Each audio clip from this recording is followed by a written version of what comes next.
सद्गुरु श्री ब्रह्म चैतन्य महाराज गोंदवलेकर, इनका प्रवचन 13 अक्टूबर।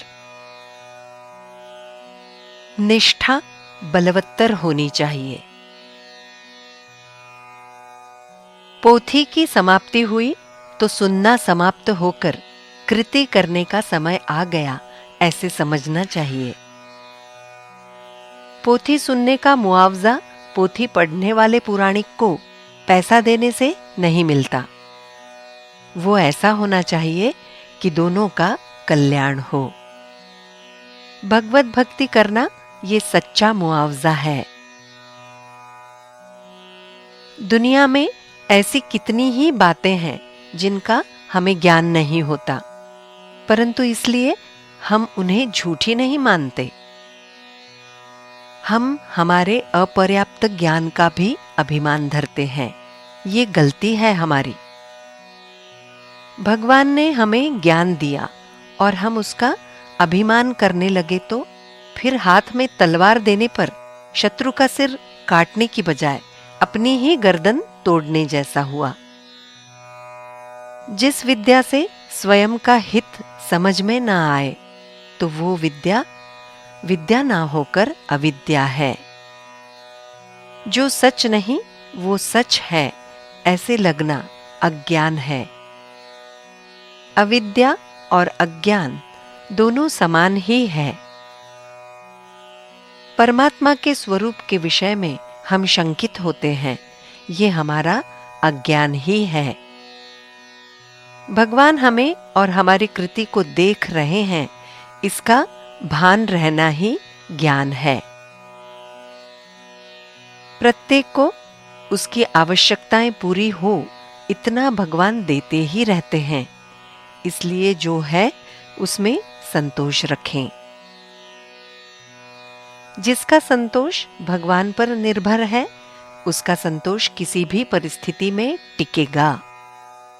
हमारी निष्ठा ऐसी बलवत्तर होनी चाहिए कि उसके कारण हमें संतोष रहेगा।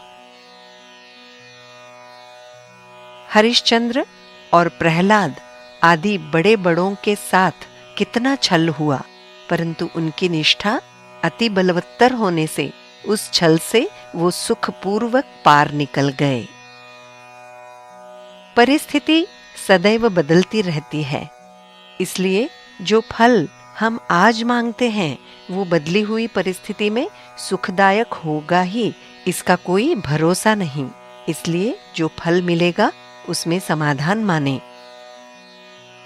गीता में ऐसा कहा है कि सारे धर्म छोड़ दो परंतु भगवान को शरण जाओ, परंतु वो न करके हम विषयों की शरण में जाते हैं।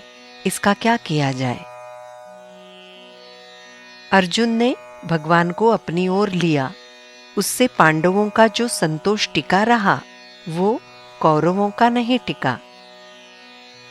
पांडवों ने देह से जो वनवास सहा, परंतु मन से भगवान को भजते रहने से वनवास में भी वो संतोष से रहे।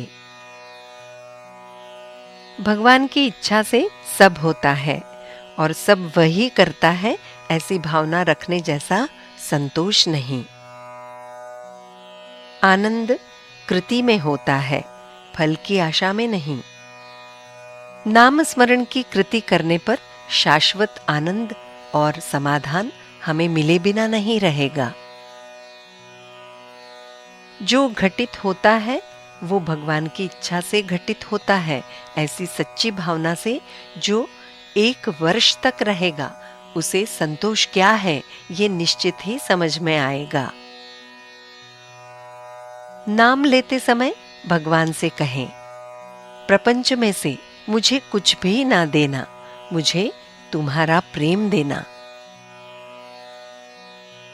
जानकी जीवन स्मरण जय जय राम।